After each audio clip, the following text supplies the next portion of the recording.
तो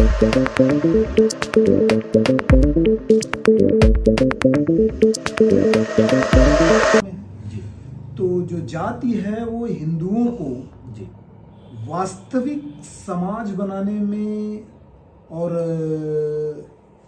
वास्तविक राष्ट्र बनाने में किस तरह से रोकती है? देखिए, अभी थोड़ी देर पहले बात हुई थी, इसके पहले भी हमने आपको जवाब दिया कि जब हम कास्ट को बेस बना करके टीम नहीं गठित कर पाते हैं। मार्टिन लूथर ने अपने भाषण में काले और गोरों के एग्जाम्पल को इसी तरीके से कहा था कि वहां रंगभेद से केवल और केवल कालों को घाटा नहीं है, वहां पूरे के पूरे अमेरिका को भी घाटा है, क्योंकि उनकी योग्यता का प्रयोग उनके प्रतिफल, उनकी विकास के लिए नहीं हो पा रहा।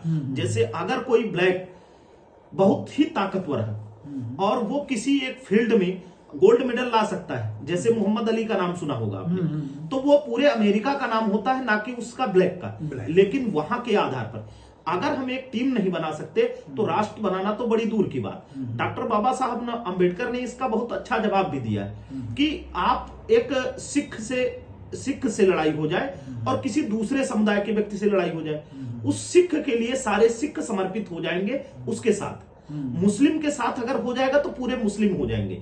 लेकिन एक हिंदू के साथ अगर ऐसा होता है तो हिंदू में फिर देखना पड़ेगा कि वो सवर्ण हिंदू है कि दलित हिंदू है, और दलित हिंदू के साथ वही व्यवहार ये डॉक्टर बाबा साहब अम्बेडकर के साथ भी हुआ कि वो कहते हैं कि जब पारसियों ने उनको सराय में घेरा जिसमें कमरा ले रखा था उन्होंने, तो वो कहते हैं कि एक अछूत हिंदू के लिए ही अछूत नहीं होता, वो पारसी के लिए भी और दूसरे धर्मों के लोगों के लिए भी अछूत होता है। तो अब यहां पर जब एक टीम नहीं गठित हो सकती है, हम एक जिले का नाम रोशन नहीं कर सकते, तो राष्ट्र तो एक बड़ी बात है, समाज तो एक बड़ी बात है।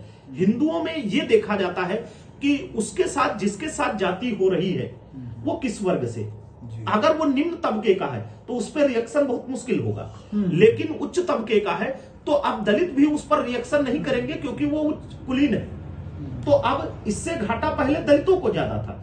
आज की डेट में अगर किसी सवर्ण को किसी दूसरे समुदाय का व्यक्ति भी मारता है या आहत करता है तो दलित उसके साथ बोलने के लिए या उसकी सच्चाई के साथ भी खड़े होने के लिए शायद मुश्किल बात हो। तो अब ये क्या है, एक जाति से हमारे देश का जो इतिहास रहा है वो विविधता भरा रहा है, तो उसपे सभी धर्मों सभी जातियों और यहां तक कि जो धर्मों और जातियों को नहीं मानते, जैसे कि आप गुरु नानक को और कबीर को सुन सकते हैं, वो ना किसी धर्म के पक्षधर है और ना ही किसी जाति के पक्षधर।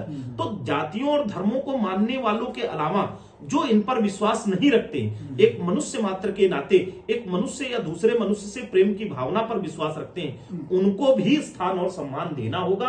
क्योंकि यूरोप ने क्या किया, यूरोप में ज्यादातर यूरोप को विकसित करने में वहां के आस्तिकों का नहीं, वहां के नास्तिकों का, या जिन्होंने धर्म को चैलेंज किया, जिन्होंने तर्क को बल दिया, उनका योगदान अधिक रहा। और हिंदुस्तान में यही है कि धर्म या आस्था वाले व्यक्तियों को तो वर्चस्व मिलता है, लेकिन जो तार्किक बुद्धि वाले व्यक्ति हैं, नास्तिकता वाले व्यक्ति हैं, उनको अगर जब तक बल नहीं मिलेगा तब तक हिंदुस्तान का विकास नहीं होगा। अरे देश में जो है आप देखते हैं कि जब किसी का उत्पीड़न होता है जी, किसी का मर्डर होता है जी, किसी के साथ कोई घटना घटती है जी, तो उसको जो सरकारी मुआवजा होता है वो भी जातीय आधार पर मिलता है। जी, जी, अगर वो बंदा ब्राह्मण है जी, तो उसको 1 करोड़ से 5 करोड़ मिलेगा, जी, 5 बीघे से 25 बीघे जमीन मिल जाएगी, जी, घर के 2-3 सदस्यों को नौकरी मिल जाएगी। जी, अगर वो छत्री होगा जी, तो थोड़ा सा इससे 1 करोड़ के लमसम पैसा मिलेगा, जी,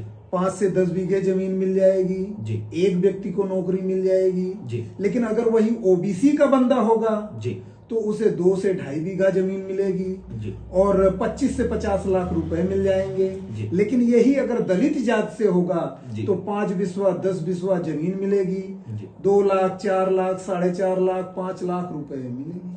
ये भी जो है जातीय आधारित मुआवजा दे रहे हैं सरकार, और सरकार, हमें तो लगता है सरकार ही नहीं चाहती है कि जातियां खत्म हो। देखिए सर, इस पर खंडन करेंगे। डॉक्टर बाबा साहब अम्बेडकर ने जब कॉन्स्टिट्यूशन बन गया तो उस पर एक लाइन कही थी, उस लाइन को अगर यहां उठा करके हम सेट करेंगे तो आसानी से हमारा उत्तर मिल जाएगा। उन्होंने कहा संविधान एक निर्जीव वस्तु है, एक मैकेनिज्म है, वो अपने आप व्यवहार नहीं करेगा।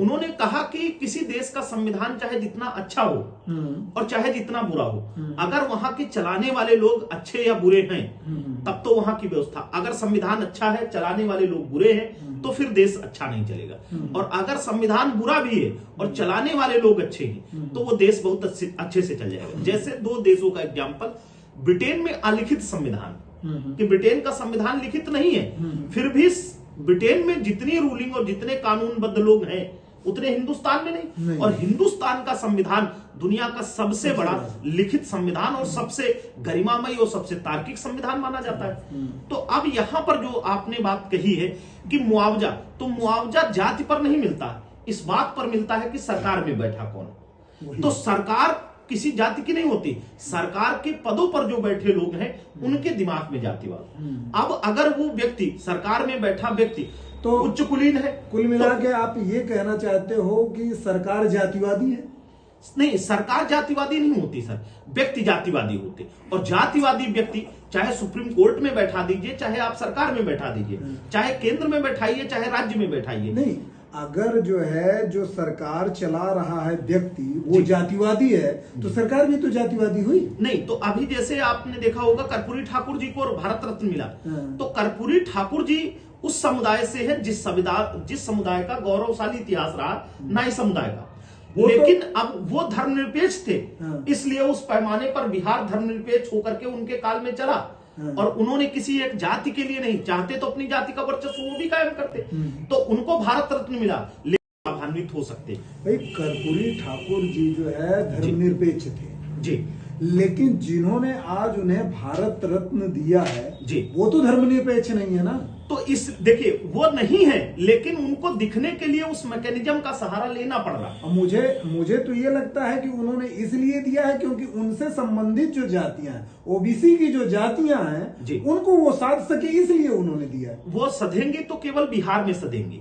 अब उनका दिखाने का मकसद ये है, आप देखिएगा, उनको इसलिए भारत रत्न नहीं दिया किसी जाति और समुदाय के, उनको इसलिए दिया गया कि वो सामाजिक आर्थिक न्याय, सामाजिक आर्थिक राजनीतिक मामले में वो निरपेक्ष और न्यायशील व्यक्ति, उनके मूल्यों पर दिया गया।